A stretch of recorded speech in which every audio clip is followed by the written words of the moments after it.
पासदारान इनकलाब समंदर में इश्तियाल अंगेज़ी से गुरेज करें। ईरानी मशक़ें महफूज पेशावराना अंदाज में होनी चाहिए। बैनुल-अक़वामी मैरीटाइम ट्रैफिक के आज़ादाना नक़्लो हमल के लिए ख़तरा नहीं होना चाहिए। आबनाए हुर्मुज़ से रोज़ाना 100 से ज़ायद तिजारती जहाज़ गुजरते हैं। अमरीकी फोर्सेस इलाक़ाई पार्टनर्स और कमर्शल जहाज़ों के करीब गैर महफूज और गैर पेशावराना रवैये से तसादुम का ख़तरा पैदा हो सकता है। सेंटकॉम अमरीकी एहलकारों, जहाज़ों, तैयारों का तहफ़्फ़ुज़ यकीनी बनाएगा। पासदारान इनकलाब के किसी भी गैर महफूज इक़दाम को बर्दाश्त नहीं करेंगे। वाज़ेह रहे कि ईरान ने आबनाए हुर्मुज़ में इतवार से 2 रोज़ा बहरी मशक़ों का ऐलान किया है।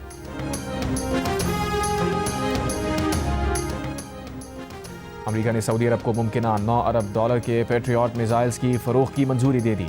सऊदी अरब को जदीद कैपेबिलिटी मिसाइल्स और मुताल्लिक़ आलात फराहम किए जाएंगे। अमरीकी महकमा ख़ारिजा ने इसराइल को भी $6.5 अरब के फ़ौजी साजो सामान की फ़रोख्त की मंजूरी दे दी। $3.8 अरब के अपाची हेलीकॉप्टर, $1.98 अरब की लाइट व्हीकल्स की फ़रोख्त की मंजूरी दी गई।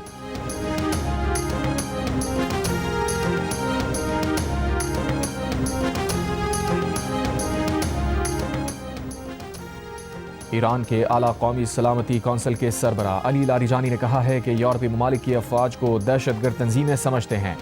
पासदारान इनकलाब के खिलाफ यूरोपीय इक़दाम पर रद्द अमल में उन्होंने कहा, यूरोपीय यूनियन ईरान के दाखिली कानून से यकीनन आगाह है।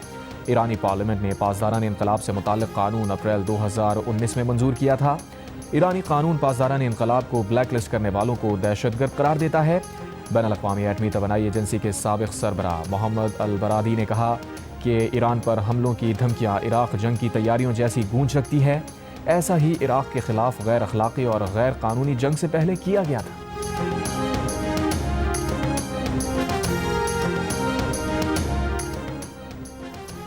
आलमी सालिसी अदालत का भारत को पाकिस्तानी दरियाओं पर कायम पन बिजली मंसूबों का रिकॉर्ड पेश करने का हुक्म।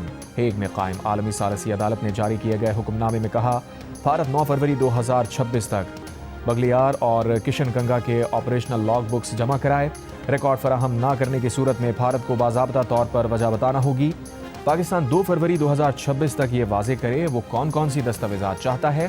केस के मैरिट्स के दूसरे मरहले की समाअत 2 और 3 फरवरी को द हेग में होगी।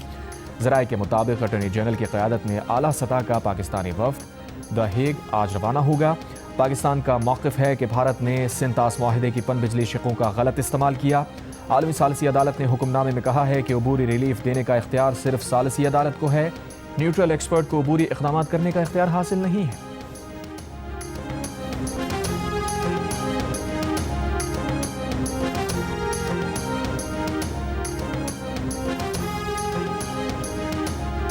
आज मैं जो इंडस्ट्री के लिए जो टैरिफ है उसमें 4 रुपये 4 पैसे कमी का और ऐलान कर रहा हूँ।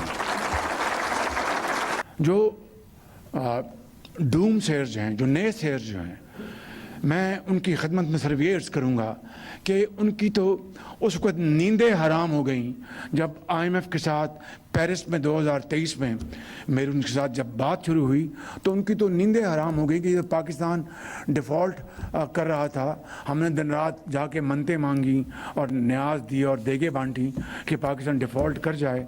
ये क्या बात हुई कि बातचीत चल पड़ी और जब स्टैंड बाय प्रोग्राम आ गया तो उनके होश उड़ गए, इसलिए कि वो पाकिस्तान के साथ सरीहन दुश्मनी कर रहे थे, पाकिस्तान की वो जड़ों को काटना चाहते थे। मैं समझता हूँ कि हम सब पॉलिटिक्स करें, हम सबको हक है, लेकिन मुल्क होगा, पाकिस्तान की इज्जत होगी तो सियासत होगी। वज़ीर आज़म ने सनतों के लिए बिजली 4 रुपये 4 पैसे फ़ी यूनिट सस्ती कर दी। सनतों के लिए व्हीलिंग चार्जेस में भी 9 रुपये कमी का ऐलान। बरामद कुनंदगान को कर्ज की फराहमी पर शरह सूद 7.5% से 4.5% कर दी। एडवांस टैक्स के खात्मे के लिए IMF से बात करने की भी यकीन दहानी। इस्लामाबाद में कारोबारी शख्सियात से खिताब में वज़ीर आज़म ने कहा, बरामदात पर मबनी माशी तरक्की को फ़रोग़ देने के सिवा कोई और रास्ता नहीं। सनतों को मज़ीद सहूलतें देना चाहते हैं लेकिन हाथ बंधे हुए हैं। गवर्नर स्टेट बैंक को ताजरों और सनतकारों से मिलकर तगड़े फैसले करने का मशवरा। मुल्क के डिफ़ॉल्ट की बातें करने वालों पर भी तनकीद। वज़ीर आज़म ने कहा, IMF से मुआहिदा होने पर कई लोगों के होश उड़ गए। उन्होंने मुल्क के डिफ़ॉल्ट होने के लिए मन्नतें मांगी। ये लोग पाकिस्तान से दुश्मनी कर रहे थे।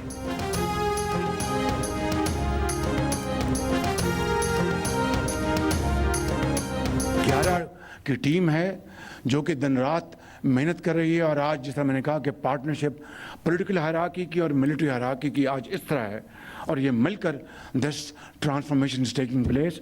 फील्ड मार्शल साहब को यकीन करें, अगर उनकी सपोर्ट ना होती तो कई इशूज थे जो मैं रिजॉल्व नहीं कर सकता था। ये this is a joint ownership, partnership for the good of this country, which has never happened before, and my pray and I hope, this is my ardent hope कि क़यामत तक इस तरह की पार्टनरशिप चलेंगी तो पाकिस्तान, मैं समझता हूँ कि दुनिया के नक्शे के ऊपर ऐसा मुल्क होगा कि हिंदुस्तान को उसको गश के उसको दौरे पड़ेंगे कि इतना तगड़ा मुल्क बन गया पाकिस्तान। वो किस तरह होगा? Through team work, untiring efforts, selfless sacrifice and efforts. वज़ीर आज़म शहबाज शरीफ की मुल्की मईशत की बहाली के लिए फील्ड मार्शल की कोशिशों की तारीफ। हुकूमत और फ़ौज की शराकतदारी को मुल्क के लिए बेहतरीन करार दिया। इस्लामाबाद में बरामद कुनंदगान और कारोबारी शख्सियात के एजाज़ में तक़रीब से खिताब करते हुए कहा, मार्का हक़ में फ़तह के बाद पाकिस्तान का दुनिया में मुनफरिद मकाम बन चुका। दुनिया आपकी बात मान रही है, सरमायाकारी के लिए राबते कर रही है। फील्ड मार्शल सैयद आसिम मुनीर की मदद ना होती तो कई मसाइल हल नहीं हो सकते थे। हुकूमत और फ़ौज की पार्टनरशिप इसी तरह चलती रही तो पाकिस्तान दुनिया के नक्शे पर मजबूत मुल्क बनकर उभरेगा। भारत को भी गशी के दौरे पड़ेंगे कि पाकिस्तान इतना तगड़ा मुल्क कैसे बन गया। वज़ीर आज़म शहबाज शरीफ ने तक़रीब में कौमी मईशत में नुमाया किरदार अदा करने वाले बरामद कुनंदगान को ब्लू पासपोर्ट देने का ऐलान किया और अवार्ड्स दिए।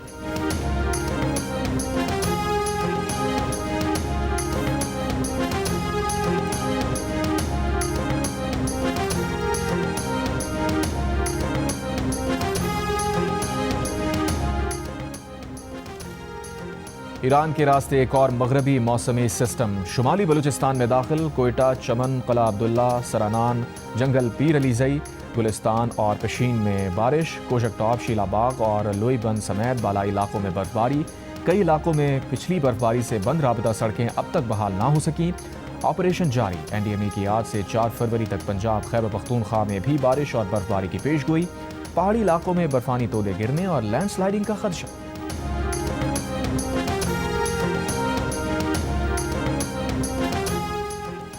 बानी PTI की दाईं आंख की रगों में दबाव की वजह से बिनाई पर असर हुआ। पिम्स अस्पताल के एग्जीक्यूटिव डायरेक्टर राना इमरान सिकंदर ने वीडियो बयान में कहा, बानी PTI ने कुछ रोज़ कबल दाईं आंख की बिनाई में कमी की शिकायत की थी। पिम्स अस्पताल के सीनियर डॉक्टर ने अडियाला जेल में बानी PTI का मुआयना किया और दाईं आंख के ज़रूरी टेस्ट किए। बानी PTI के मजीद इलाज के लिए सीनियर डॉक्टर ने अस्पताल भेजने की सिफारिश की।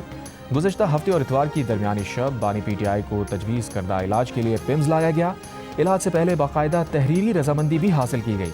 बानी PTI का इलाज ऑपरेशन थिएटर में जरासीम से पाक माहौल और निगरानी में किया गया।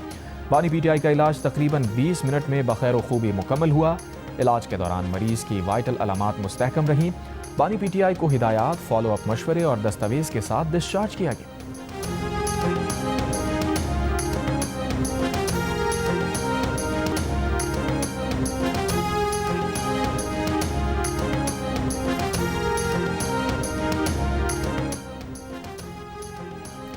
महमूद खान असगज़ई ने कहा है कि बानी PTI की सेहत उतनी ख़राब नहीं जितना प्रोपेगेंडा किया जा रहा है।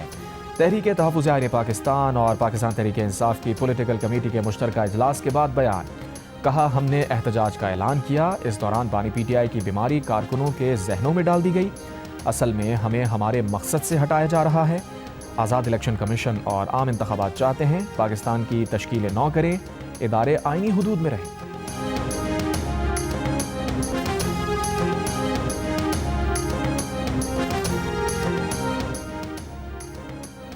वज़ीर आज़म के मामले ख़ुसूसी राना सना ने कहा है कि PTI का रवैया रियासत को बुलडोज और ब्लैकमेल करना है।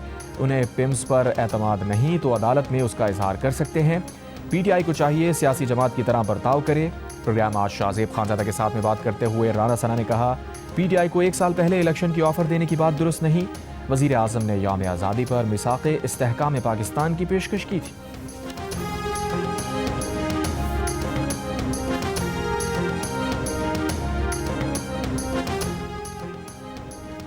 तहरीक इंसाफ के रहनुमा सलमान अकरम राजा की chief justice Pakistan justice Yahya Afridi से मुलाकात। ज़राए के मुताबिक सलमान अकरम राजा ने चीफ जस्टिस को PTI के तहफ़्फ़ुज़ात के बारे में आगाह किया। मुलाकात 30 मिनट से ज़्यादा वक्त तक जारी रही। रात जब मीटिंग हुई KP हाउस में तो उसमें जुनेद अकबर साहब भी मौजूद थे, असद कैसर साहब भी मौजूद थे, राजा साहब भी मौजूद थे, सब मौजूद थे। तो आपने सुबह धरना ही देना था तो रात सबको इतलाएं दे देते एक रात पहले। चीफ मिनिस्टर साहब ने धरना देना ही था तो कम से कम अपने 90